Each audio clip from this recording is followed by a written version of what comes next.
Okay ज्योति, sound clear है ना? Yes sir. Okay. तो देखो हम लोग फर्स्ट ऑफ ऑल तो ये बात कर ले कि हम लोग जिस पर्टिकुलर पॉइंट पे डिस्कस कर रहे थे, financial management cost of capital. Okay, तो फिनेंशियल मैनेजमेंट में कॉस्ट ऑफ कैपिटल में हम लोग लास्ट क्लास में बॉन्ड का वैल्यूएशन कर रहे थे। मतलब जैसे मार्केट में डिवेंचर्स होता है, बॉन्ड होता है ना, तो ऐसा ही बॉन्ड में हम लोग को ये भी शो किया था क्लास में कि किस तरह से हम लोग एनएसी के थ्रू से बॉन्ड खरीद सकते हैं। याद है ज्योति? एनएसी के थ्रू से कैसे बॉन्ड खरीद सकते हैं, उसका क्या वैल्यू चल रहा है? हाँ, यस सर। ये चलो मैं स्क्रीन भी शेयर कर लिया। ठीक है, तो इसमें हम लोग यही बात कर रहे थे। चलो देख लेते हैं एक बार। एनएसी bond market in India, simple bond market लिखेंगे तो मिल जाएगा। Bond market in India, live market, ये देखिए यहाँ पर एनएसी के साइट में अगर पहुँचेंगे, दिख रहा है ज्योति?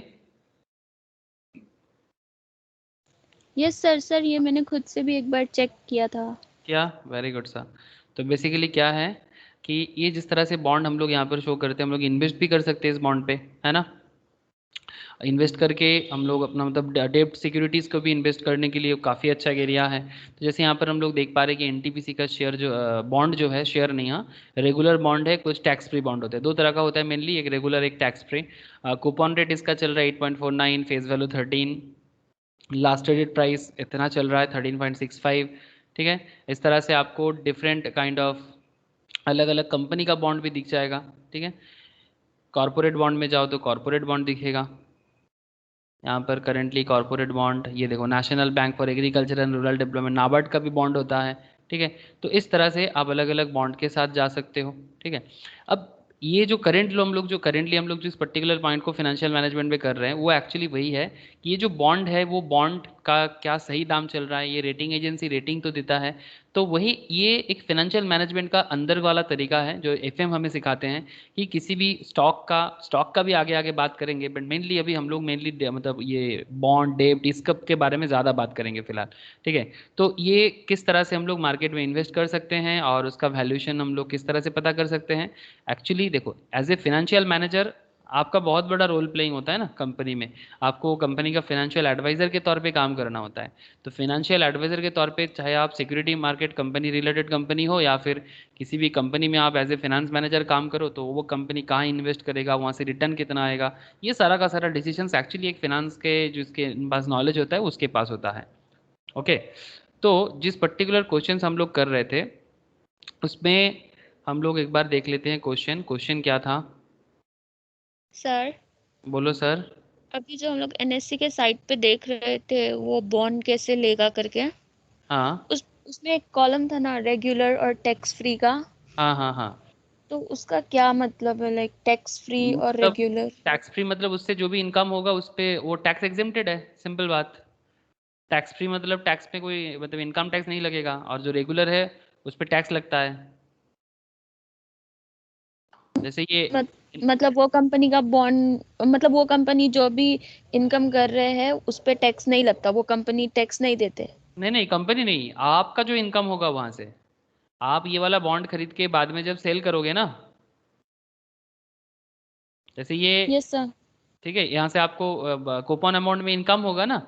आप आज एक सर्टेन प्राइस में, ओपन प्राइस इतना चल रहा है, ठीक है, लास्ट प्राइस 1229 चल रहा है, आप इस दाम पे अगर मार्केट में खरीदते हो, बाद में इसका दाम जब बढ़ेगा, ठीक है, साथ में आपको कूपन इंटरेस्ट भी देगा। एक तो मार्केट वैल्यूएशन भी इसका चेंज होता है, ऊपर से आपको इंटरेस्ट भी मिलेगा।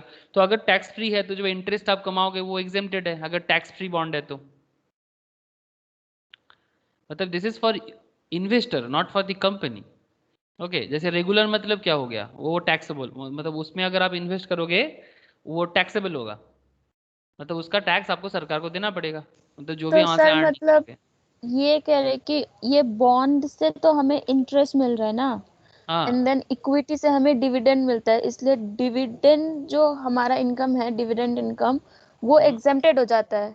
और फिर डिविडेंड इनकम, यहाँ अगर टैक्स डिविडेंड, फ्री है हाँ तो ये टैक्स फ्री होगा, एंड इफ रेगुलर है तो फिर उस इंटरेस्ट पे हमें टैक्स देना पड़ेगा। हाँ, वो आधा सोर्स में चला जाएगा। हाँ वो तो पता है, इंटरेस्ट है बोल के ना। हाँ, वो इंटरेस्ट, डिवेंचर इंटरेस्ट या कोई भी इंटरेस्ट आधा सोर्स में इनकम के हिसाब से चला जाएगा, अगर रेगुलर है तो। ठीक है, और अगर मानो हाँ कि आप किसी जैसे शेयर मार्केट में जो जो कंपनी का शेयर्स में जो होता है, उसमें क्या होता है ना, वो डीडीटी होता है, डिविडेंड डिस्ट्रीब्यूशन टैक्स। वो एक्चुअली सरकार वो टैक्स फ्री इन्वेस्टर के हाथ पे है, बट एक्चुअली उसका टैक्स कंपनी से ले लेते हैं। कंपनी जब आपको डिविडेंड देता है ना, तो वो डिविडेंड डिस्ट्रीब्यूशन टैक्स काट के ही लेता है। मतलब वो काइंड ऑफ टीडीएस टाइप का, डीडीटी काट के ही आपको अमाउंट मिलता है। तो एक्चुअली वो कंपनी काट लेता है, इसलिए इन्वेस्टर के हाथ पे वो टैक्सेबल नहीं होता। समझ रहे हो? लास्ट डे का yes sir. Fundamental class miss किए? फंड शेयर नहीं शेयर मार्केट का फंडामेंटल एनालिसिस क्लास में नहीं थे लास्ट डे? नहीं, नहीं, लास्ट मतलब संडे। संडे सुबह को? नहीं संडे को नहीं थे, शाम को हुआ था ना।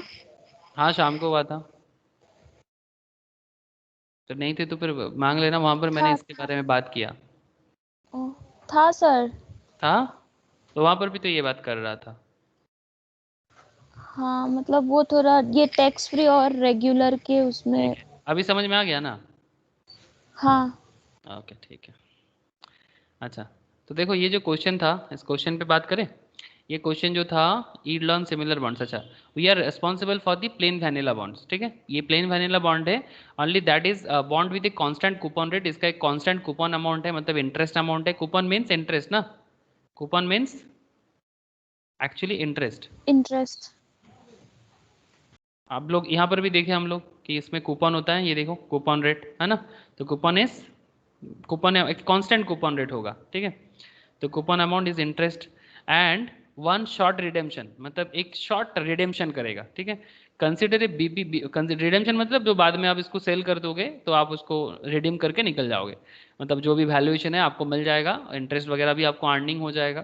ठीक है, consider a BBB rated bond, bond का रेटिंग होता है, ये भी हम लोग लास्ट दिन देखे थे। ये देखो, ये क्रेडिट रेटिंग कंपनी के बारे में तो स्टॉक मार्केट के बेसिक में पढ़े ही हो, है ना, कैपिटल मार्केट में भी पढ़े हो। हाँ ये देखो, हाँ ट्रिपल ए रेटिंग दे रहा है, रेटिंग एजेंसी कितना सारा होता है, फीच है, क्रिसिल है, केयर है, नाम तो सुने हैं सर? हाँ सर, मूडी है। हाँ मूडीज है। तुम लोग के सीएस में capital market and security law के पेपर में भी ये सब के बारे में बताया, और स्टॉक मार्केट में तो काफ़ी दिनों से पढ़ ही रहे हो। ठीक है, triple A stable, A double plus, A plus. ठीक है, इस तरह से अलग अलग आपको देखो, क्रिसिल ट्रिपल ए का, केयर ट्रिपल ए का, इस तरह से आपको बॉन्ड का रेटिंग मिलता है। ठीक है, यहाँ पर आपको ए सारा का सारा स्टार्टिंग में तो ए ही मिल रहा है, नीचे की तरफ जाएंगे तो शायद बीबी भी दिख जाए।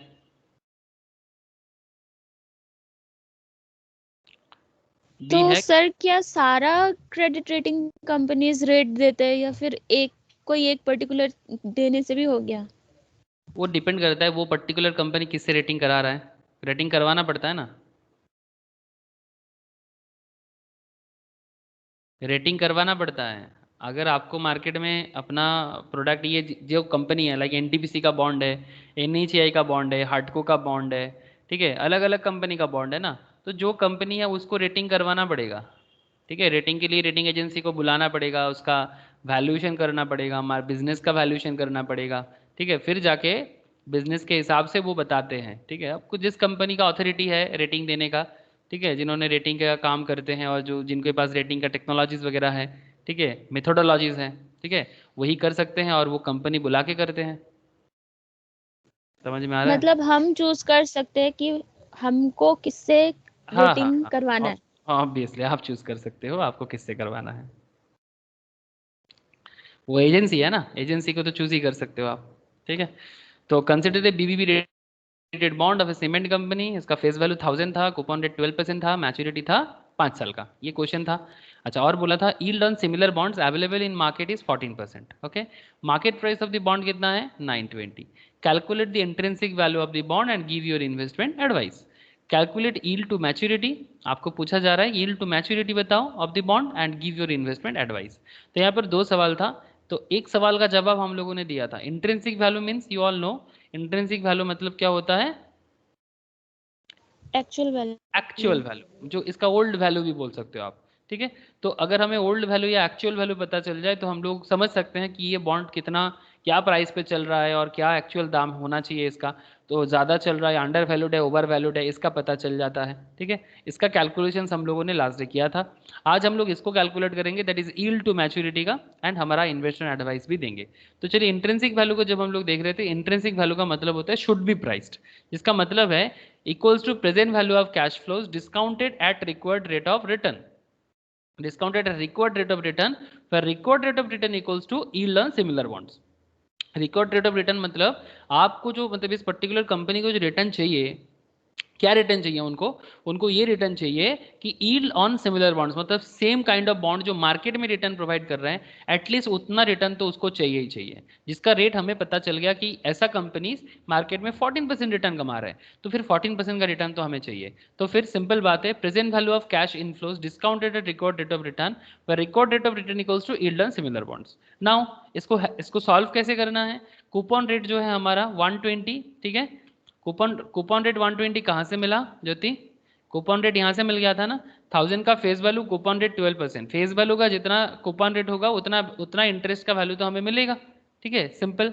तो जो 120 हमें यहाँ पर मिलेगा, ठीक है, 5 साल में, मतलब हर साल मिलता जाएगा, इस 120 का टूडेज वैल्यू, ठीक है, 120 करके 14% रेट में 5 ईयर्स में तो आपके हाथ में मिलेगा, उसका आज का वैल्यू क्या है। ठीक है, 14% तो मार्केट में डिस्काउंट रेट है ना, डिस्काउंट रेट है रिकॉर्ड रेट ऑफ रिटर्न, मतलब 14% रेट में जो हम आगे की तरफ जाएंगे उसका आज का वैल्यू निकाल लेंगे। ये तो आप लोग डिस्काउंटिंग जब टाइम वैल्यू ऑफ मनी कर रहे थे उसमें हम लोग डिस्काउंटिंग में ही कर लिए। तो 14% रेट को डिस्काउंट इसलिए करना पड़ रहा है कि बस 14% ठीक है भाई, 5 साल बाद तो हमें 14% के साथ हमें अमाउंट मिल जाएगा, बट सवाल है कि what is the value of that amount जो मुझे 5 साल बाद मिलेगा, 5 ईयर्स लेटर मिलेगा, उसका आज का वैल्यू तो निकाल लो। तो 120 करके, ऐसे अगर आप नॉर्मली सोचो, एक सिंपल एकदम लेमैन की तरह अगर आप सोचोगे, 120 करके 5 साल में कितना होता है नॉर्मली, 600 समथिंग। ठीक है, लेकिन this is not the accurate concept. Okay, ये तो मैं बस एक लेमैन की तरह बता रहा हूँ। 120 करके 5 साल में अगर मुझे हर साल 120 करके मिले तो 600 मिलेगा। ठीक है, दैट्स ओके, 14% इंटरेस्ट रेट में, लेकिन हमें इसका हिसाब लगाना चाहिए कि 14% रेट ऑफ इंटरेस्ट जो हमें मार्केट में चाहिए रिकॉर्ड रेट ऑफ रिटर्न से, वो रेट ऑफ रिटर्न से जो 600 मुझे 5 साल बाद मिलेगा उसका आज का वैल्यू क्या है। तो इसीलिए मुझे 120 को क्या करना है, इसीलिए मुझे 120 का जो हिसाब मुझे 5 साल में मिलने वाला है उसका आज का वैल्यू चाहिए। जो मुझे 5 साल बाद 600 बोल रहा है उसका आज का वैल्यू निकाल लो। तो आपने किया 120 को एक्चुअली आपने क्या कर लिया, प्रेजेंट वैल्यू एन्युटी फैक्टर कर लिया, मतलब 120 120 120 हर साल मिल रहा है ना। तो हम लोगों को पता है एन्युटी में क्या होता है, series of equal periodical amounts, है ना। एन्युटी मतलब क्या, same similar amount sequence wise series of equal periodical amount, मतलब 120 करके हर साल 5 साल लगातार मिलेगा आपको। ठीक है, तो that is why this is annuity. अब एन्युटी कैसे पता किया और इसका प्रेजेंट वैल्यू क्यों किए, बिकॉज आज का वैल्यू चाहिए। 120 करके हमें हर साल मिलेगा 5 साल तक, लेकिन उसका आज का वैल्यू चाहिए। तो आज का वैल्यू कितना हो गया, 412। ये तो पता है कैसे कैलकुलेट करना है। हेलो, ये तो हम लोगों ने लास्ट क्लास में ही करके कर लिया था। यस सर, है ना। तो 3.4331, ठीक है, ये 3.4331 क्या है, 14% रेट में प्रेजेंट वैल्यू एन्युटी फैक्टर 5 साल का। ठीक है, जिसमें हम लोग क्या करते हैं, सिंपल एक तरीका अपनाते हैं ना कि 14 डिवाइडेड बाई 100 करते हैं, हमें क्या मिलेगा 0.14 दिस बाई इंटरेस्ट प्लस 1 करेंगे, बिकॉज इंटरेस्ट प्लस प्रिंसिपल। 1.14 को क्या करते हैं सर, 1.14 कैलकुलेटर में करेंगे, 1.14 फिर डिवाइड करेंगे 2 बार डिवाइड करने के बाद इक्वल एम प्लस, एक बार ऐसा करते चलेंगे ना, इक्वल एम प्लस, फिर सेकेंड टाइम 2 बार, ऐसा करते कितने बार चलेंगे, dot dot dot 5 times equal M plus करेंगे, और फिर हम लोग एमआरसी करेंगे, मेमोरी रिकॉल करेंगे।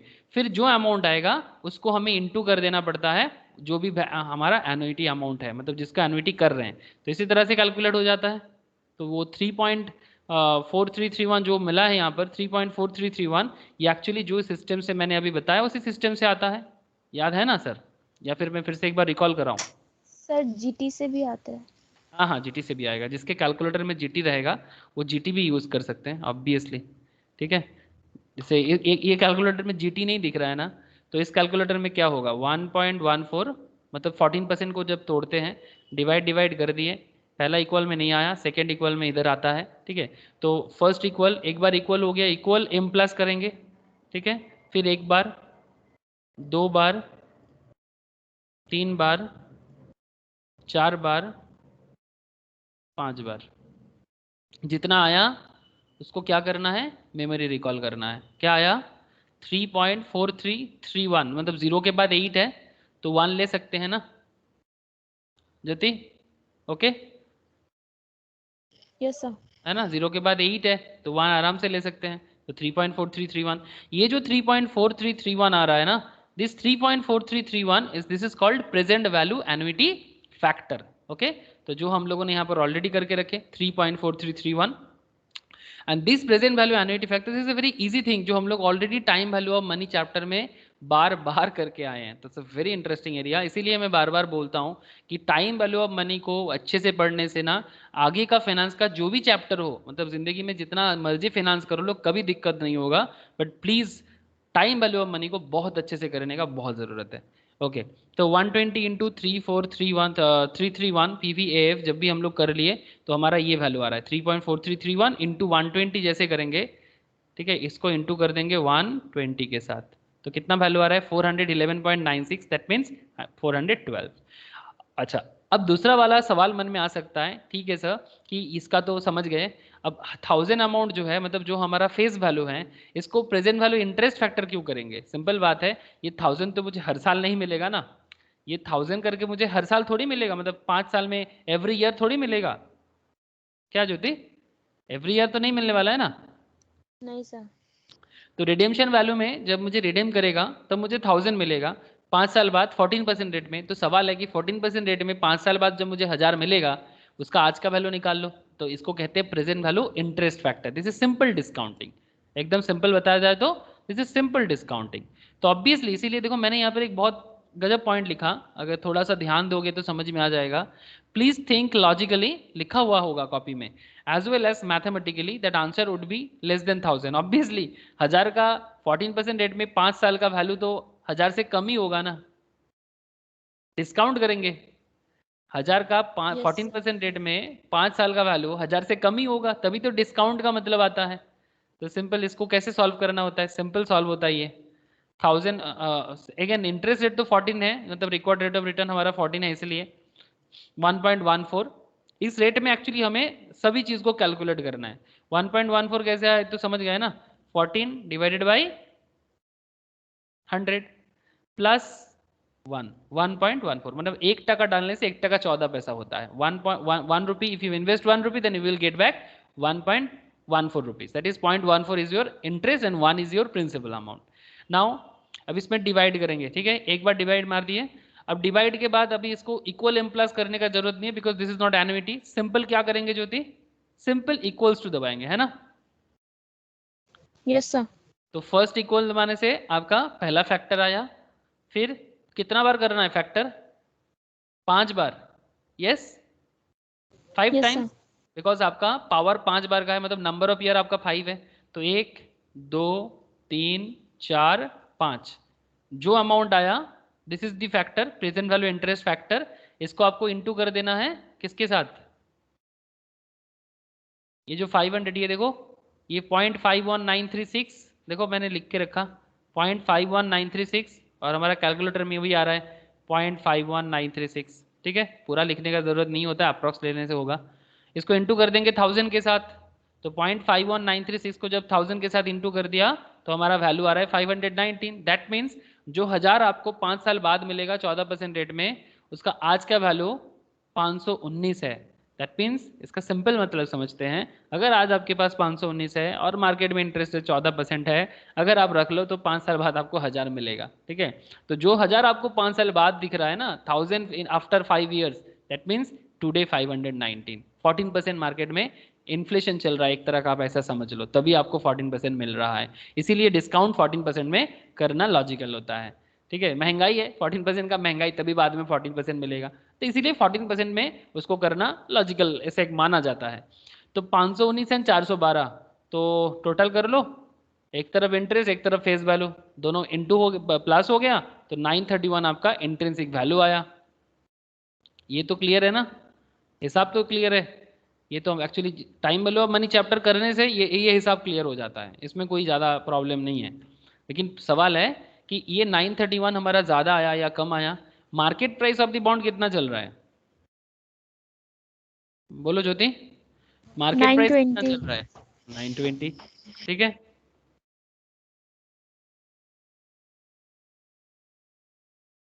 नाइन ट्वेंटी, तो 920 मार्केट प्राइस है और हमारा कितना आ रहा है 931, ठीक है।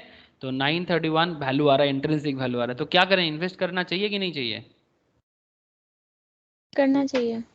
करना चाहिए, बिकॉज एक्चुअल वैल्यू 931 है और मार्केट में 920 चल रहा है। तो if you invest in this bond then you will get extra. Okay, मतलब ये आज नहीं तो कल 931 में पहुंच ही जाएगा और मार्केट में तो 920 है। तो आपको अगर बाई करना है तो 920 में ही करना होगा ना, बिकॉज मार्केट प्राइस से ही आपको इसको बाई करना होगा। If you want to buy then आपको मार्केट प्राइस से ही बाई करना है। तो इन दैट केस 920 में बाई करना में कोई प्रॉब्लम नहीं है, since market price of the bond is 920 which is less than less intrinsic than value. Intrinsic value. The हाँ। बॉन्ड इज गेटिंग चीप, सस्ता चल रहा है, इन्वेस्टर शुड बाई और गो लॉन्ग, सिंपल। ये था लास्ट क्लास का एनालिसिस। ओके, ये हम लोग सिर्फ लास्ट क्लास में सॉल्व ही कर पाए थे, एनालाइज नहीं किए थे, तो आज एनालिसिस कर लिए। ओके, अब सेकेंड सवाल किया था सर, सेकेंड सवाल था calculate yield to maturity, YTM calculate करना है। वेरी इंटरेस्टिंग एरिया, ध्यान से सुनो। यील्ड टू मैच्योरिटी पहले थोड़ा लिखेंगे फिर समझाएंगे, ठीक है। YTM, अब YTM कैसे कैलकुलेट करेंगे? Yield to maturity, yield to maturity. ऐसे यील्ड का मतलब क्या होता है? मतलब कोई भी जगह में जैसे सिंपल यील्ड कॉन्सेप्ट ज़्यादा यूज़ होता है मतलब एग्रीकल्चर सेक्टर्स में, कि यील्डिंग अच्छा है कि नहीं है, काइंड ऑफ। या मशीनरी में भी यूज़ होता है कि भाई मेरा मशीन का अच्छा खासा यील्डिंग पावर इसका अच्छा है। तो यील्डिंग पावर मीन्स कि आपका प्रोडक्शन कैपेसिटी के हिसाब से वो जितना उसको बनाना चाहिए वो बना पा रहे कि नहीं। मिट्टी का फर्टिलिटी, मतलब सॉइल का फर्टिलिटी में यील्डिंग कैपेसिटी अच्छा है कि नहीं। This is kind of concept yielding. Okay, तो मैच्योरिटी में आपका यील्ड टू मैच्योरिटी क्या है? YTM, that is yield to maturity, is the internal rate of return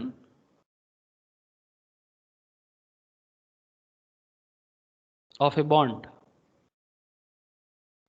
Internal rate of return of a bond, and is therefore given by outflow equals to inflow. Okay Jyoti, लिख रहे हो ना? Yes sir. Now 920 equals to, क्या करना है इसको, कैसे करना है? 920 इज माई मार्केट प्राइस। तो आपका आउटफ्लो अगर आज आप इन्वेस्ट करोगे, ठीक है, आउटफ्लो मीन इसको 920 को आउटफ्लो में क्या क्यों लिखे? Why this is my outflow? Because if you invest today, कितना आउटफ्लो होगा आपका? इन्वेस्टर्स पॉइंट ऑफ व्यू चल रहा है ना, currently investors point of view चल रहा है। तो if you invest today then how much you invest? 920, this is your outflow. 920 equals to inflow का मतलब क्या हो जाएगा? You will get back 120 PV IF return comma 5 plus 1000 into PBIF present value interest factor rate of return comma 5. Okay, now you would remember that, लिखो इसमें,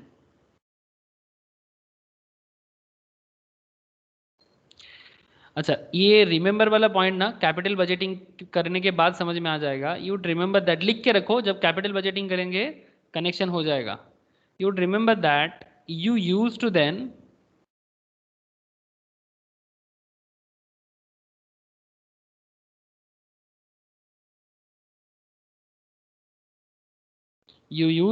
conducted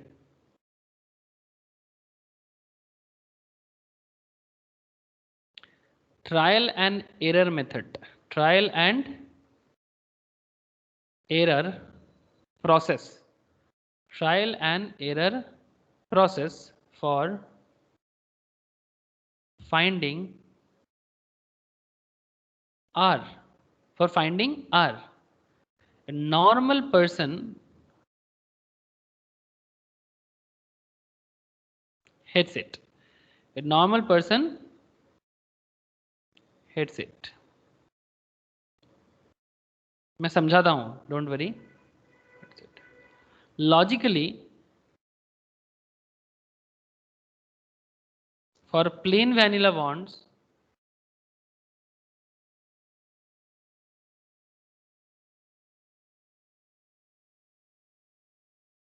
plane vanilla bond, ये bond का नाम है. हाँ, plain vanilla bond,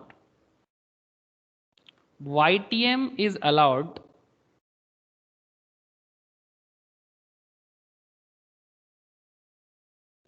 to computed by, YTM is allowed to computed by shortcut approx formula. Shortcut approx formula.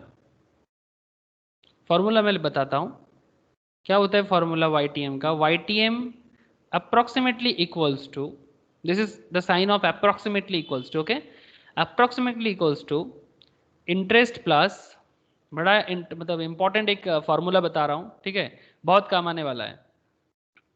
F minus P by N whole divided by A plus P by 2. ठीक है, just remember this. Okay, ये formula आपको थोड़ा सा याद रखना होगा, YTM का फॉर्मूला. लेकिन सर इतना देर से मैं क्या लिखा रहा था आपको, ये लिखा रहा था कि ये जो YTM का कॉन्सेप्ट है, ये एक्चुअली क्या है. yield to maturity is the internal rate of return. This is the internal rate of return of a bond. मतलब एक बॉन्ड का इंटरनल रिटर्न कितना है. हर एक चीज का एक ना इंटरनल कैपेसिटी होता है कि नहीं होता. क्या लगता है ज्योति, हर चीज का मतलब एक इंसान का भी एक अपना इंटरनल कैपेसिटी होता है, उसी को यील्डिंग कहते हैं. ये sir no, hello, yes sir. बात समझ में आ रहा है ना. तो हर प्रोडक्ट का, हर मशीन का, हर स्टॉक का, हर बॉन्ड का, हर कंपनी का एक इंटरनल कैपेसिटी होता है. उस इंटरनल कैपेसिटी से ही जो आता है ना, उसको इंटरनल रेट ऑफ रिटर्न बोलते हैं. जैसे एक simple internal rate of return का कॉन्सेप्ट क्या है, एकदम सिंपल समझते हैं. मार्केट में हम लोग काफ़ी सारा प्रोडक्ट का बिजनेस कर सकते हैं. कर सकते कि नहीं सकते. इफ़ यू वांट, आप मार्केट में बिजनेस बना सकते हो. आप वेजिटेबल मार्केट में वेजिटेबल बेच सकते हो. यस और नो. वेजिटेबल यस मार्केट में सर. वेजिटेबल बेच सकते हो, फिश मार्केट में फिश बेच सकते हो. मतलब अगर हम लोग चाहे तो अलग अलग बिजनेस कर सकते हैं. यस. अब क्वेश्चन इज दैट कि अगर वेजिटेबल बेचना है तो वाई वेजिटेबल. अब सवाल हम लोगों के मन में क्या चलता है कि अगर हम वेजिटेबल बेचें तो वेजिटेबल में कितना रिटर्न आता है. ठीक है, दिस द क्वेश्चन कि वेजिटेबल बेचेंगे तो वेजिटेबल में कितना रिटर्न आता है. अगर हम लोग फ्लावर बेचेंगे तो उसमें कितना रिटर्न आता है. इसका इंटरनल रिटर्न है कि नहीं, कि फूल में इतना प्रॉफिट है, वेजिटेबल में इतना प्रॉफिट है, गार्डन में इतना प्रॉफिट है. आप बात समझ रहे हो कि नहीं समझ रहे हो. ठीक है. Yes sir. तो ये जो अलग अलग प्रोडक्ट का अलग अलग, जैसे अगर कोई सिर्फ दूध का बिजनेस करता है, जो नॉर्मल मिल्क, पैकेट मिल्क जो हम लोग मार्केट से खरीद के लाते हैं, अगर कोई सिर्फ दूध का बिजनेस करते हैं तो वो दूध, उसको पता है कि दूध से कितना रिटर्न आता है. सही कि गलत है ना. तो ये हर प्रोडक्ट का देखना. हम नॉर्मल बिजनेस मैन को, जैसे आपके घर में भी बिजनेस है, तो आप अगर घर में पूछना अपने फैमिली बिजनेस जो भी है उसमें पूछना कि आपके बिजनेस में रिटर्न कितना आता है. मतलब एक प्रोडक्ट बेचने का क्या रिटर्न आता है. ठीक है, या फिर जिस टाइप का प्रोडक्ट है उसका एवरेज रिटर्न कैसे कैलकुलेट हो सकता है. कि जैसे मानो कि अगर मेरा सपोज मेरा मोबाइल शॉप है, तो एक मोबाइल सेल करके मुझे कितना रिटर्न मिल सकता है. समझ में आ रहा है. जिनका मोबाइल का यस बिजनेस सर. होगा वो अपनी तरह सोचता है। This is called simply internal rate of return. इसका यूज बहुत ज़्यादा है, मतलब हम लोग अपने डेली लाइफ में ये वर्ड बहुत यूज़ करते हैं। भाई ये वाला बिजनेस करो, अच्छा खासा रिटर्न देता है, 15% तो मार्जिन आ ही जाता है। वो वाला बिजनेस करो, इसमें तो 25% रिटर्न आ जाता है। ये वाला बिजनेस करो, अच्छा इसमें ना रिटर्न कम है लेकिन हाँ चलेगा, जिंदगी भर चलेगा। Like grocery business, you will gate 5 to 10% return normally, ठीक है। जो भी आप बिजनेस में प्रोडक्ट में इन्वेस्ट करोगे आपको 5-10% के आसपास का रिटर्न मिलेगा, लेकिन कभी भी मार्केट खत्म नहीं होगा। तो ऐसे कॉन्सेप्ट में बात होता रहता है। तो internal rate of return is like that, okay. तो yield to maturity is the internal rate of return of a bond and therefore given by outflow equals to inflow. ये आउटफ्लो इनफ्लो का concept हम लोग ना capital budgeting का एक chapter करेंगे, उसमें ना हम लोग इसको पढ़ेंगे, आईआरआर बोल के, इंटरनल रेट ऑफ रिटर्न। उसमें डिटेल्स सीखेंगे कि आईआरआर कैसे कैलकुलेट किया जाता है। लेकिन फिलहाल उसका सिस्टम कुछ ऐसा होता है, 920 equals to 120 PVIF plus 1000 into PVIF R,5। लेकिन इतना ज़रूरी नहीं है अभी। तो ये जैसे यहाँ बता रहा है ना, you remember that you use to then conducted trial and error. एक ट्रायल एरर कॉन्सेप्ट होगा, मैं आप लोगों को जब आईआरआर कराऊंगा तो आपको समझ में आएगा। फॉर फाइंडिंग आर को फाइंड करने के लिए थोड़ा मशक्कत करना होता है, मेहनत करना होता है। नॉर्मल पर्सन हेट करता है उसको ऑब्वियसली, ठीक है, लेकिन हमें इस केस में इतना झमेला करने का जरूरत नहीं है। सिंपल एक शॉर्टकट अप्रॉक्स फॉर्मूला है वाईटीएम का, हम लोग वही फॉर्मूला यूज करके ये वाईटीएम का कैलकुलेशन कर सकते हैं, ठीक है। बाकी आईआरआर जब करेंगे तब आईआरआर के बारे में जोर से चर्चा करेंगे, उसको लेके चिंता का भी कोई जरूरत नहीं है। फिलहाल ये वाईटीएम का जो फॉर्मूला हम लोगों को मिला, इस फॉर्मूला को कैसे यूज करना है और वाईटीएम का क्या डिसीजन लेना है, इस पे थोड़ा बात हो जाए। अब वाईटीएम में फॉर्मूला में क्या है, आई है, एक एक का मतलब भी तो समझना है sir. What is this I for, what is this F for, P का मतलब, N for, F stands for, to तो समझ में आ जाएगा एवरेज के लिए, ठीक है। तो चलो एक एक करके लिख लेते point. I equals to coupon amount, interest है तो एक्चुअली ये कूपन अमाउंट है, समझ रहे हो ना। Yes sir. F equals to redemption amount,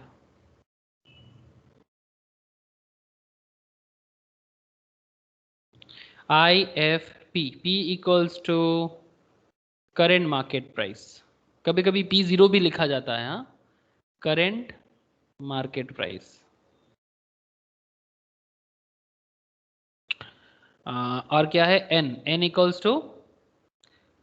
equals to number of years remaining, number of year remaining, okay. तो कूपन अमाउंट, रिडेम्पशन अमाउंट, अच्छा रिडेम्पशन अमाउंट में लिख दो नॉट नेसेसरीली फेस वैल्यू, हाँ। जैसे हम लोग जो क्वेश्चन कर रहे थे उसमें फेस वैल्यू को ही रिडीम कर रहे थे ना, 1000 को ही रिडीम कर रहे थे। तो अगर कुछ नहीं बोला है तो फेस वैल्यू होगा, लेकिन कुछ बोला है, रिडेम्पशन वैल्यू अलग से बोलेगा तो वो वाला अमाउंट लेना है। बात समझ में आ रहा है, क्वेश्चन करते वक्त और समझ में आ जाएगा। बट रिडेम्पशन वैल्यू में अगर नॉर्मली कुछ नहीं बोलता है तो face value is the redemption value, but अगर बोल देगा तो वो वाला अमाउंट लेना है, तो नॉट नेसेसरीली फेस वैल्यू। और करेंट मार्केट प्राइस पे लिख दो not necessarily,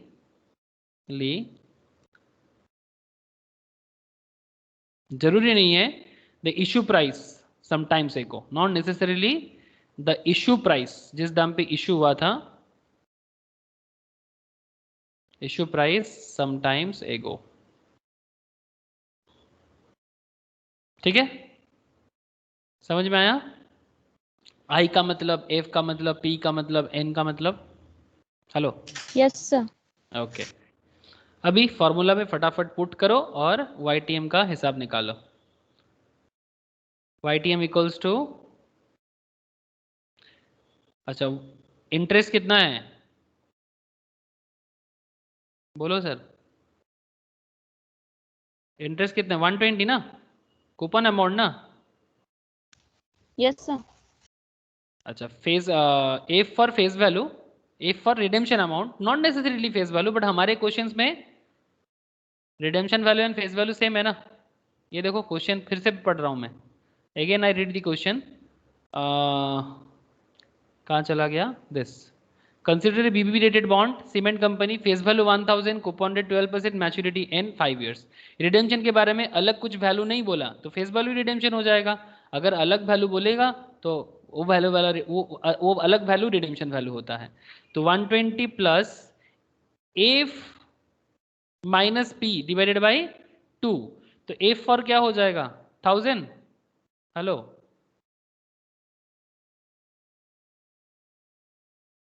P for current market price 920 divided by 5 5 whole divided by 1000 plus 920 divided by 2, average करना पड़ता है। डिवाइडेड बाई 2 मीन्स एवरेज करना, ठीक है। जो कैलकुलेशंस करके निकालोगे वही हो जाएगा आपका YTM। करोगे? वेट कर रहा हूँ, बताओ कितना आंसर आ रहा है आपका। I am waiting.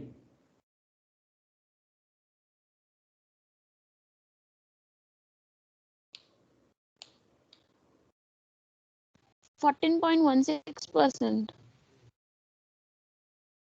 हाँ बोलो। 14.16%। 14.16%, फटाफट निकाल लिया, बहुत अच्छा, वेरी गुड सा।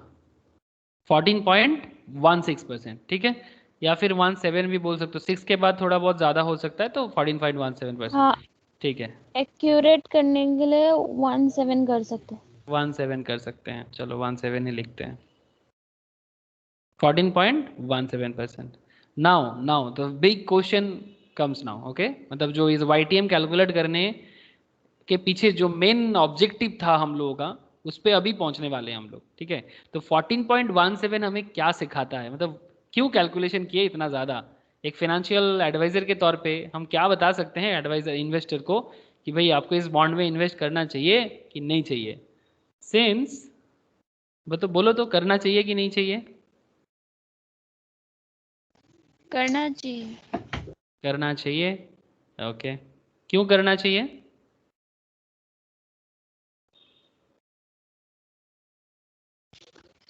जो एक रेट बताया था 14% का, उससे ज्यादा रिटर्न मिल रहा है।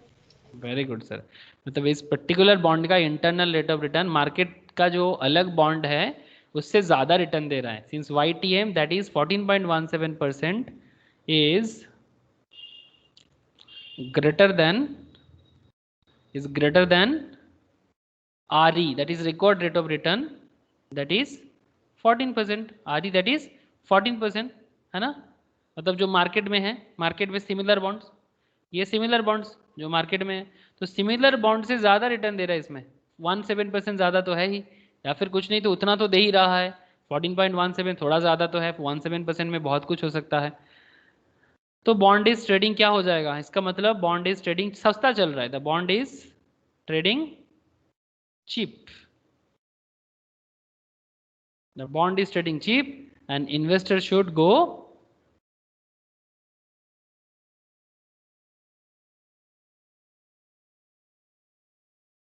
long. मतलब जाना चाहिए इस पर्टिकुलर बॉन्ड के साथ। देखो ये तो पहले से ही तय हो गया था, मतलब already decided in our first question when we calculate IV0, when we calculate IV0, तो वहीं पर हम लोगों को पता चल गया था कि इंट्रिंसिक वैल्यू से मार्केट प्राइस कम है तो फिर ये तो लेना चाहिए। तो सिमिलर अगेन प्रूफ हो गया YTM के पॉइंट ऑफ व्यू से भी। आप लोगों को कुछ भी पूछ सकते हैं कैलकुलेट YTM या फिर इस तरह का पूछ सकते हैं, और जब आप लोग रियल लाइफ में भी बहुत काम का एक कॉन्सेप्ट है। तो क्लियर है ना YTM। सर एक पॉइंट है, बोलो सर बोलो। इन केस ये जो हमारा इंटरनल रेट ऑफ रिटर्न जो है 14.17 है ना, तो जी ये मार्केट रिटर्न जो था वो 14%, रिक्वायर्ड रेट ऑफ रिटर्न 14% बोला था ना। जी, अगर ये रेट 12% पे होता तो हम लोग क्या बोलते हैं, bond is trading rich. This मतलब our YTM, if our YTM is 12% or record rate of return हाँ 12%, हाँ, which one is 12%? YTM is 12%। if YTM is 12%, अगर YTM 12% होता तो मतलब रिटर्न कम है मार्केट से। तो ट्रेडिंग रिच बोलेंगे, मतलब मार्केट में इसका दाम जरूरत से ज्यादा चल रहा है, मतलब रिटर्न उतना, इंटरनल रिटर्न उतना है नहीं जिस हिसाब से मार्केट में प्राइस चल रहा है। सिमिलर बॉन्ड का तो ज्यादा रिटर्न दे रहा है, तो उतना दाम नहीं है मार्केट में। बात समझ में आ रहा है? अगर YTM आपका 12% होता इंस्टेड ऑफ 14.17%, जहां मार्केट में दूसरा बॉन्ड 14% रिटर्न देता है, तो फिर आपका 12% रिटर्न मतलब महंगा हो जा रहा है ना, मतलब it's expensive for you. Yes sir.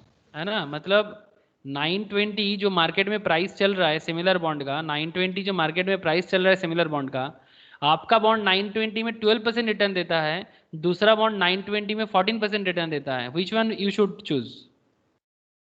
920 में 12% और 920 में 14%? 14%।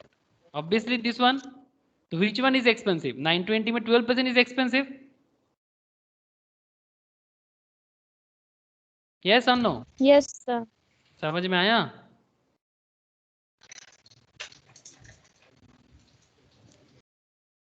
समझ में आया? हाँ, और in case required rate of return 12% होने से? अगर रिकॉर्ड रेट ऑफ रिटर्न 12% होता तो फिर हम तो अच्छा कर रहे हैं, और अच्छा कर रहे हैं। 14 इज स्मॉलर देन 14.17, तो अगर इसमें अच्छा कर रहे हैं तो फिर ये, अगर बाई चांस ये 12 होता तो और अच्छा कर रहे हैं, मतलब much better than market. It's much better than market, मतलब far better than market. Much बोलने से भी गलत होगा, फार बेटर देन मार्केट, है ना। मार्केट में 12 चल रहा है, मार्केट में 12 चल रहा है, और आपका रिटर्न 14.17 है, then you are choosing a right bond, मतलब ये काफी ज्यादा सस्ता चल रहा है। Okay sir, clear. Clear?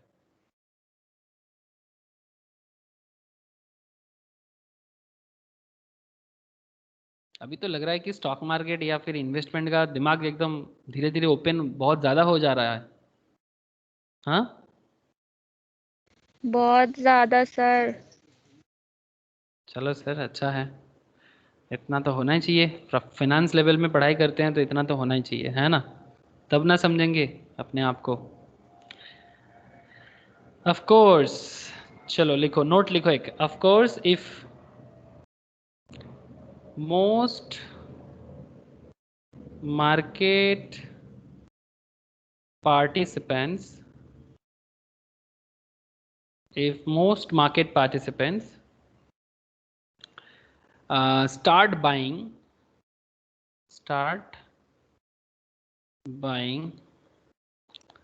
the bond, start buying the bond, अगर मैक्सिमम लोग इस बॉन्ड को खरीदना चालू कर दिया, okay, the bond price will the bond price will the bond price will क्या हो जाएगा सर? अगर मैक्सिमम लोग ही बॉन्ड को परचेस करना चालू कर देगा तो क्या होगा, बॉन्ड का प्राइस क्या हो जाएगा? What do you think? Increase होगा। ऑब्वियसली इंक्रीज हो जाएगा, जिस तरह से आपको यहाँ पर दिख रहा है। ठीक है, जैसे यहाँ पर अगर किसी बॉन्ड पे ज़्यादा डिमांड चालू हो जाए तो उसका प्राइस क्या हो जाएगा? धीरे धीरे धीरे धीरे उसका प्राइस इंक्रीज हो जाएगा। तो अगर प्राइस इंक्रीज हो जाए तो मुश्किल क्या है? Price will the bond price will start rising, start rising till it reach, कब तक राइज करेगा? टिल इट रीच 931, जो इसका क्या है, 931 क्या है? Intrinsic value. Intrinsic value. जब तक ये अपना मेन वैल्यू तक नहीं पहुंचता तब तक ये रीच तो करेगा। एट दी बॉन्ड, मतलब 931 में क्या है, in till it reach 931, at 931 जब इस पर्टिकुलर बॉन्ड का दाम 931 हो जाता है, at 931 the bond was at the bond was at equilibrium. मतलब इस पॉइंट में हम क्या बोलेंगे, ये इक्विलिब्रियम पोजीशंस पे आ गया। इक्विलिब्रियम क्यों? समांतराल सिचुएशंस में इक्विलिब्रियम पोजीशंस में क्या होता है, IP0 equals to P IV0 equals to P0, that means current market price equals to intrinsic value हो जाएगा। Market P0 equals to IV0, current market price and IV0 दोनों सेम हो जाता है। और जैसे सेम हो जाएगा, current market price and intrinsic value जैसे ही सेम हो जाएगा, समझ गया ना सर, सेम हो गया। तो P0 equals to IV0, YTM on the bond equals to, तब यील्ड टू मैच्योरिटी क्या हो जाएगा, YTM on the bond equals to required rate of return, that is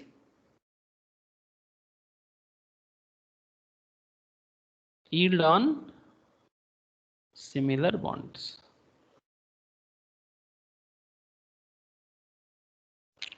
YTM on the bond का basic मतलब क्या हो गया, YTM on the bond का मतलब हो गया yield on record rate of return equals to RE, that is yield on similar bond। अगर हम इस तरह से कैलकुलेट कर लें, YTM का मेन मतलब यही है ना, YTM on the bond का मतलब है record rate of return, that is yield on the similar bond। Clear है बात? Yes sir. Okay sir. अच्छा चलो कुछ क्वेश्चंस सॉल्व करो मेरे साथ साथ।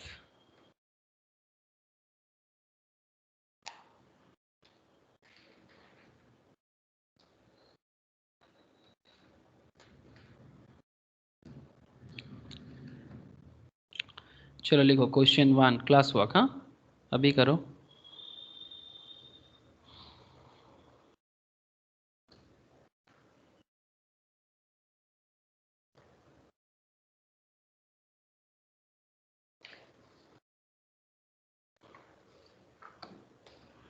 A firm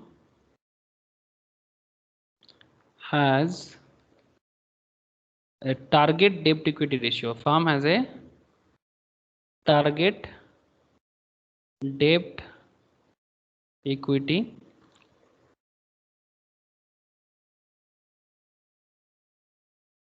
ratio. A firm has a target debt equity ratio of 2:1.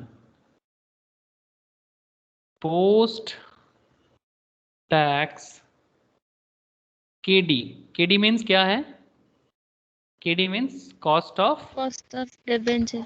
debt, okay, cost of debt मतलब लोन बेसिकली, या डिवेंचर जो भी बोलो, cost of debt KD।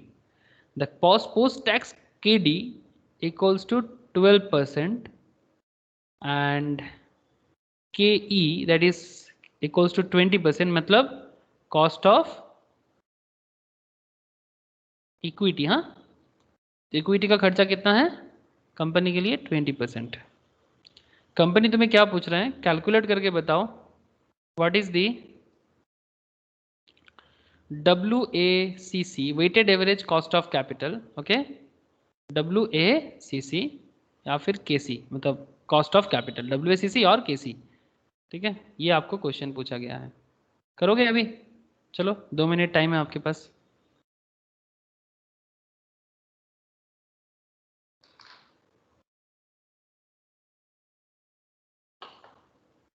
कर रहे हो try? Yes sir. Okay I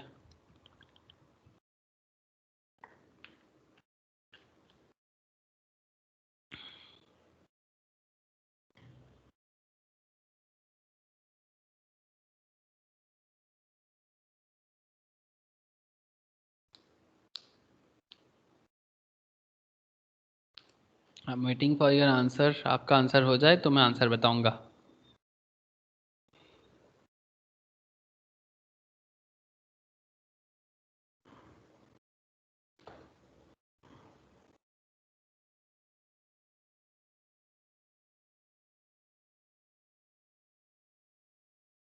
KC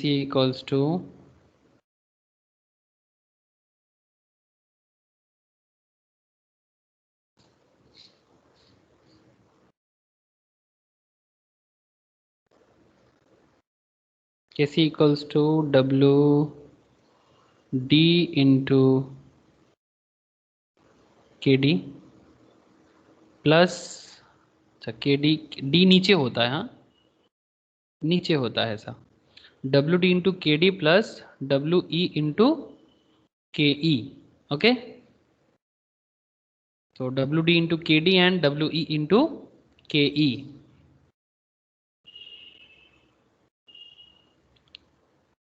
क्या हो जाएगा बोलो सर? तो WD कितना, सर 1:2 करके है ना, या 2:1 करके है? 2:1। 2:1, तो फिर क्या हो जाएगा? रेशियो क्या है? वे डेब्ट एंड इक्विटी का रेशियो 2/1 है। तो इक्वल्स टू 2/1, तो टोटल कितना हो जाएगा? 3। तो टोटल 3, टोटल आपके पास टोटल 3 कैपिटल है, ठीक है। इसका मतलब ये हो जाता है, उसको सिंप्लीफाई करो, टोटल कैपिटल 3 है, उसमें डेब्ट है 2 भाग, ठीक है। तो वेट ऑफ डेब्ट हो गया 2/3 इंटू केडी। केडी कितना, परसेंटेज कितना बोला? 12%। 12%। एक बिग क्वेश्चन है सर, यहाँ पर पहले ही बोल दिया पोस्ट टैक्स। हाँ सर, पोस्ट टैक्स मतलब टैक्स देने के बाद, मतलब this is after tax item, but normal KD तो बिफोर टैक्स होता है। But if question is already given in post tax, then do you need to calculate the before after tax? Normally हम लोग अगर केडी बिफोर टैक्स में होता है तो उसको आफ्टर टैक्स में कन्वर्ट करते हैं। But if already question mention that कि this is the post tax और after tax, then do you need to calculate that again? No. No, then you just need to put down this percentage, बस इतना करना है और कुछ नहीं। तो 2/3 into 12% plus weight of equity कितना हो जाएगा? टोटल 3 भाग कैपिटल में से 1 भाग इक्विटी है, ओके, 1 पार्ट इज इक्विटी, तो इंटू के ई कितना बताया सर? 20%, तो 20, बस कैलकुलेट करो कितना हो गया? 14.67%। 14.67%, सिंपल, बस यही तो पूछा है।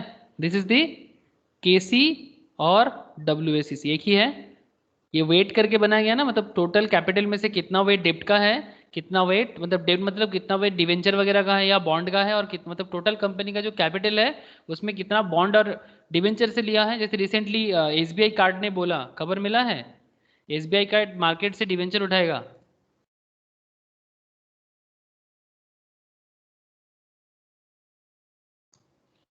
अपडेट नहीं रख रहे हो आजकल क्या? नहीं सर, थोड़ा लेट बैक हो रहा है। वो तो मैं देख ही रहा हूँ। एसबीआई कार्ड रिसेंटली न्यूज़ दिया, वो मार्केट से डिवेंचर उठाना चाहता है। कहाँ चला गया एसबीआई कार्ड? ये देखो, I think this one may be. SBI card plans to raise 2000 crore via NCD private placement basis. The company has fundraising after MD and CEO Rama Mohan Rao Amara took over January 2021. That is, Monday said it is planning to raise up to 2000 crore by issuing non-convertible debentures. देख रहे हो sir, NCD मतलब non convertible debenture, मतलब समझ गए ना, मतलब debenture issue करेगा बट उसको बाद में इक्विटी में ट्रांसफर नहीं करेगा, कभी भी नहीं करेगा, पहले ही बोल के रख रहा है नॉन कन्वर्टेबल। एक होता है कन्वर्टेबल, मतलब आज डिवेंचर में है, कल वो डिवेंचर वाले इक्विटी में ट्रांसफर हो सकता है, बट ये एनसीडी है तो ये इक्विटी में ट्रांसफर नहीं होगा, हमेशा डिवेंचर में ही रहेगा। The company has called meeting of the board of directors on March 12th to consider and approve raising of funds, which will be raised in one or more tranches over a period of time. It is said that this will be second announcement of fundraising by NCT with a month after it had raised 550 crore in February. 550 crore फरवरी में लिया था, फिर से ला रहे हैं, ठीक है। Last month SBI card had inform that 550 crore through issued NCTs on private placement basis. NCTs have a tenure of 3 years with a coupon rate of, 3 साल का एनसीटी है, कूपन रेट कितना बोला सर? 5.9% पा रहे ना हम, ज्योति दिखाई दे रहा है? हेलो। हाँ sir. The company had announced fund raising after new MD CEO Mohan Rao Rama Mohan Rao Amara took over the January. तो समझ में आ रहा है जो हम लोग पढ़ाई कर रहे हैं उसका रियल लाइफ में कैसे होता है? एग्जैक्टली वही हो रहा है ना जो हम लोग बता रहे हैं क्लास में, मतलब क्या बहुत यस अलग। सर। नॉर्मली क्या होता है ना, पढ़ने के टाइम पे normal education and real life education में हम लोग डिफ्रेंशिएट, मतलब ऐसा लगता है कि एजुकेशन जो है वो बहुत अलग है और रियल लाइफ बहुत अलग है, ऐसे नॉर्मल फीलिंग आता है ना। पर मुझे लगता है कि ये जो हाँ। चल रहा है ये काफी रियल लग रहा है, मतलब जो पढ़ रहे हैं वो एक्चुअल में रियल में हो रहा है। एम आई राइट और रॉन्ग? हाँ सर, एक और मैंने इसका तो नहीं पता था, एक फार्म ऑर्गेनिक का सुना है 15 को आईपीओ इशू होगा, ग्रे मार्केट में भी बहुत अच्छा परफॉर्म किया, 100% रिटर्न। अच्छा, क्या कंपनी है? एक तो फार्म ऑर्गेनिक। फार्म ऑर्गेनिक बोल के, अच्छा देखना पड़ेगा, मैं उसका खबर नहीं है। हिरन इंडस्ट्रीज तो अच्छा खासा किया, मैं बोला था क्लास में। एमटीआर के बारे में हाँ बोला था, वो रॉकेट मिसाइल का काम करते हैं टेक्नोलॉजिकली, वो भी अच्छा कर रहा है। एक आ रहा है क्या, हैप्पी बोल के एक कंपनी आ रहा है क्या? नहीं नहीं, ईज माई ट्रिप बोल के कंपनी आ रहा है, उसका मैंने फंडामेंटल देखा नहीं, थोड़ा बहुत देख रहा था, डिटेल्स देखने का और मौका नहीं मिला, देख के बताऊंगा कभी मैं। ठीक है, वो भी एक आ रहा है। अब बहुत सारा आईपीओ आएगा अभी, अभी इंडियन बिजनेस बूमिंग है। इंडियन बिजनेस अभी बूमिंग है सर, सीरियसली धीरे धीरे बहुत कुछ होगा इंडियन बिजनेस में। फ्यूचर बहुत, हाँ मतलब पॉजिटिव है। बस आप लोग अच्छे से पढ़ाई करके निकलो, पास करो, मार्केट में अपने आप को जमाओ, knowledge low. Seriously I am very positive about your all of your career, not only you. आज बहुत सारे लोग नहीं हैं, आज सिर्फ आप अकेले हो, बट सीरियसली आप लोगों का करियर भी बहुत पॉजिटिव साइड में है और इंडियन इकोनॉमी बहुत पॉजिटिव साइड में है। बस आप लोग ना मेहनत करो। वो जो लेट बैक हो रहा है ना, वो जो लैथर्जी आ रहा है ना, उसको लाने मत दो यार, please. This is my request, order भी। सर, प्रॉब्लम हो जाता है किधर पे, लाइक कोलकाता पे रहने से ना पेपर वगैरह भी आ जाता है, फिर इन केस अगर जो फोन पे नहीं मिल पाया वो पेपर में मिल जाता है, एंड यहाँ पे इकोनॉमिक टाइम्स मिलता नहीं है। इट्स ओके, ठीक है सर, फिर भी जितना हो सकता है करो। ठीक है, try as much as you can, जितना हो सकता है करो, मतलब कहीं भी रहो, बट अपना मतलब what ever is your objective, उसको नहीं भूलना है। मतलब दुनिया में किसी भी कोने में रहो, बट अपना ऑब्जेक्टिव नहीं भूलना चाहिए। यस ना? यस सर, पर इश्यूज बहुत हो रहा है, ऐसा हो रहा है। यस आई अंडरस्टैंड, मैं भी समझता हूँ ये। अपने घर में करियर को बिल्ड करने के लिए बहुत दम चाहिए होता है, उससे ज़्यादा अच्छा करियर आप सीरियसली घर के बाहर जाके ही बना सकते हो। जो घर नहीं छोड़ पाया वो सीरियसली करियर नहीं बना पाया। वो बोलते हैं ना सर, मतलब फैसिलिटीज एंड एम्यूनिटीज से जिंदगी नहीं बनता, जिंदगी बनता है तो स्कार्स से। यस और नो? फैसिलिटीज और एम्यूनिटीज यस से सर। जिंदगी नहीं बनता, स्कार्सिटी से ही जिंदगी बन सकता है। मतलब if when you feel that there is something less and then only you will look after tea, okay ठीक है, फिर से कुछ बनाना है, करना है, खाना है, whatever, but if you feel that कि yes, everything is available, then आपको कुछ करने का मन ही नहीं करता, actually you don't want to do any kind of hard work in that case। हाँ। हाँ, सारा फैसिलिटी तो ऐसे ही मिल जा रहा है ना। फ्री ऑफ कॉस्ट, प्यार मोहब्बत सब कुछ फ्री ऑफ कॉस्ट घर में ही है। बाहर रहने से उसके लिए भी फ़ोन कॉलिंग करना पड़ता है कि एक बार पापा से बात कर लूँ, एक बार माँ से बात कर लूँ, वो फ्री ऑफ कॉस्ट नहीं होता। लेकिन घर में रहने से everything is free of cost. सब सामने में बैठता है। डेप टिकट, अच्छा जो सम्स अभी सॉल्व किए, इसको अगर थोड़ा सा फॉर्मेट वाइज करना चाहो तो ऐसे कर सकते हो, कंपनी का जो स्ट्रक्चर बनता है वैसे बताएं। Source of finance, weights cost, weight into cost, dept equity, डेप्ट कितना है 2/3, इक्विटी कितना है 1/3, कॉस्ट कितना है 12%, इक्विटी कितना है 20%, वेट इनटू कॉस्ट 8, ये हो जाएगा आपका 6.67, टोटल हो जाएगा 14.67। मतलब you can also made format, okay, आप फॉर्मेट बना के भी कर सकते हो। मतलब इट्स लुक गुड। फॉर्मेट रहने से क्या होता है, प्रेजेंटेशन बढ़िया लगता है, बाद में समझने में इजी समझ आ सकता है। मतलब मे बी ये क्या हुआ है, शॉर्टकट के लिए ठीक है, for MCQ question it's a fantastic way, but if in near future कभी आपको 10 साल बाद, ओके 10 years later, हम ना तो सर है ना तो कभी सर से मिल पाए, बट कभी आपको ज़रूरत पड़ गया कि क्या पढ़े थे फिनांस में, एक बार चाहिए देखना है, तो in that case presentations will help you. Yes और नो सर? Yes sir. इसीलिए प्रेजेंटेशन बनाना ज़रूरत हो जाता है, बिकॉज ये सब जो अभी पढ़ाई कर रहे हो ना, इसको बहुत अच्छे से समेट के रखना, मतलब ऑलवेज प्रिजर्व करना, बिकॉज ये बहुत काम आएगा।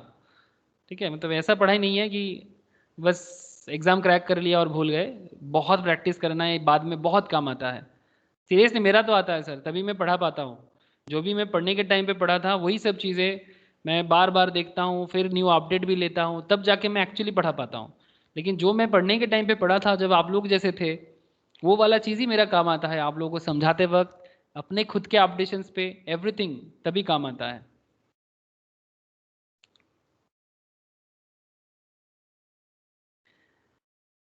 एक और क्वेश्चन करोगे? चलो और एक क्वेश्चन करते हैं। फर्म्स टारगेट डेब्ट इक्विटी रेशियो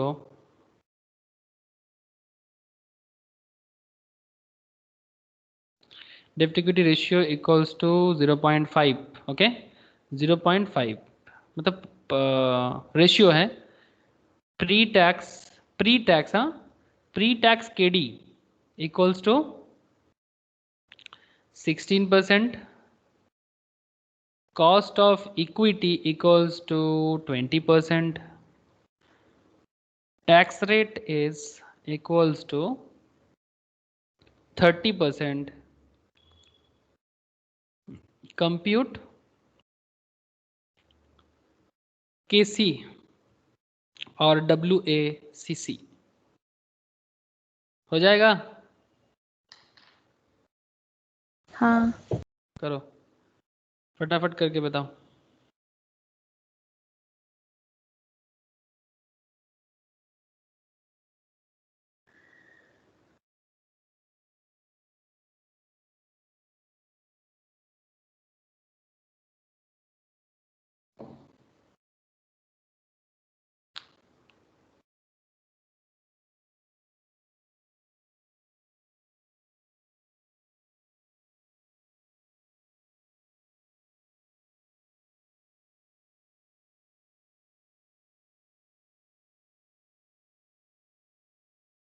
शॉर्टकट कर लो, फॉर्मेट बना लो, जो मर्जी। सबसे पहले ना इस तरह का प्रॉब्लम सॉल्व करने के टाइम पे क्या करना चाहिए, फटाफट ना जो रिक्वायरमेंट डेटा है ना उसको मैप बना लेना चाहिए। मतलब like debt by equity is 0.5। Okay, question से इसको पुट डाउन कर लो। Cost of equity is 20%, K D before tax है 16%। हाँ, दिस इज बिफोर टैक्स, लिख लेना। सुविधा क्या है, या प्री टैक्स जो भी बोलो, आफ्टर टैक्स चाहिए आपको, बिकॉज यू नो क्यों चाहिए, बिकॉज के ई जो है ये आफ्टर टैक्स है। सो दोनों को सिमिलर काइंड ऑफ करना है, तो बेहतर यही होता है कि के डी को भी आफ्टर टैक्स कर लेना, that is much more logical than K E को के डी में ट्रांसफर, मतलब बिफोर टैक्स में ट्रांसफर करना basically. Okay, tax rate you know कितना है, 30%। 30%। शॉर्टकट कर लेते हैं पहले, K C equals to W D into K D plus W E into K E. ठीक है, अच्छा। So W D into K D, पहले तो इसका आफ्टर टैक्स क्या होगा, 16%, तो बिफोर टैक्स है, क्या हो जाएगा? 11.2%। यस सर, मतलब आई इंटू 1 - टी, है ना, इंटरेस्ट इंटू 1 - टी, ये नॉर्मल फार्मूला फॉलो होता है आफ्टर टैक्स में ट्रांसफर करने का। तो interest is 16%, interest is 16, 1 - T मतलब टैक्स इज 30%, तो 16 इंटू 1 - 0.3, तो 0.3 मीन्स 7, तो 16 इंटू 0.7, 16 इंटू 0.7 इज 16 इंटू 0.7, तो दिस वन इज नहीं हुआ है मेरा, 16 इंटू 0.7 ना, यही करना है, 11.2, वो पहले कुछ मेमोरी था, 11.2, सो आफ्टर टैक्स इज 11.2%। ठीक है, okay, just put it now. W D total कितना है, 0.5 है, तो 0.5 divided by 1.5, 0.5 divided by 1.5 into K D कितना हो गया, इंटू 11.2 प्लस इक्विटी कितना है, 1 डिवाइडेड बाई 1.5। ठीक है, इंटू कितना हो गया सर, 20। एक चीज़ बताता हूँ आपको, 0.5 बाई 1.5 करोगे ना, देखो 1.1/3 का जो वैल्यू है सेम आएगा, जस्ट एक दिखा रहा हूँ मैं, अगर तुम 0.5 बाई 1.5 करते हो, देखो 0.333 आ रहा है ना ज्योति? Yes sir. 0.5। सिमिलरली अगर आप 1/3 भी करोगे ना तो भी 0.333 आएगा। इसका मतलब क्या हुआ कि 0.5 by 1.5 means actually you can replace this with 1/3 also if you want, and 1/1.5 is actually, अगर 1/3 हो गया तो ये क्या हो जाएगा 2/3, रिप्लेस कर सकते हो। But you can solve this from this way also, मतलब अगर आप 1/3 और 2/3 पुट ना भी करोगे तो भी इसको सॉल्व कर सकते हो। समझ में आया ना पॉइंट? Yes sir. कितना आ रहा है बताओ? 17.06%। 17.06%। Very good sir, this is your KC और WACC, weighted average cost of capital. इसको अगर फॉर्मेट में कोई करना चाहे तो कैसे करेगा? सोर्स ऑफ फाइनेंस, वेट्स, ये WEIGHTS होता है, मैं शॉर्ट में लिख रहा हूँ, कॉस्ट वेट इनटू कॉस्ट, ठीक है। सोर्स ऑफ फाइनेंस में बिजनेस के पास क्या है? डेब्ट है इसका, इक्विटी है इनका, ठीक है। डेब्ट कितना है? 1/3 डेब्ट है, इक्विटी कितना है? 2/3 है, मतलब रिप्लेस कर सकते हो बेसिकली 0.5 बाई 1.5 का मतलब ही है 1.3, मतलब equals to, okay, and 1 divided by 1.5 equals to होता है 2/3। कॉस्ट कितना हो गया? 11.220, ये कितना हो जाएगा? 3.73, ये हो जाएगा 13.33, तो हो जाएगा तुम्हारा 17.06%। दिस इज योर KC और WACC। इसका मतलब क्या है WACC का? What is the meaning of WACC? Analysis देना है तो if question ask analysis from you, इसका एनालिसिस क्या है? इफ KC 17.06 का मतलब क्या होता है? नॉर्मली फिनेंस में एनालिसिस पूछता है, इसका मतलब क्या है?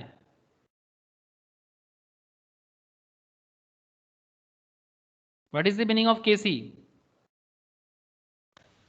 कॉस्ट ऑफ कैपिटल है ना, मतलब इससे नीचे जाने से फिर प्रॉब्लम होगा हमारे बिजनेस के लिए। एग्जैक्टली, तो it is the rate of return that firm must earn, firm must earn to maintain its market value, to maintain its market value, okay, समझ में आया? Yes sir. ठीक है, अच्छा, कुछ होमवर्क प्रोवाइड करता हूँ, ठीक है, सिमिलर काइंड ऑफ जिस तरह का हम लोग YTM वगैरह कर रहे हैं, ठीक है, इसी तरह का कुछ सम्स में आज होमवर्क में प्रोवाइड करूँगा, तो प्लीज़ उसको घर में ज़रूर ट्राई करना। Cost of capital is a very interesting chapter, सवाल भी बहुत पूछते हैं यहाँ से, क्वेश्चंस भी होता है। नॉलेज रखोगे, चाहे क्वेश्चन थ्योरेटिकल पूछे, कॉन्सेप्चुअल पूछे और मैथमेटिकल पूछे, प्रॉब्लम कभी नहीं होगा। Finance is a mixed of paper, इसमें कॉन्सेप्ट, थ्योरी, कैलकुलेशन सब चाहिए होता है। यस ना? Yes sir. ओके, एक मिनट रुको, होल्ड इट।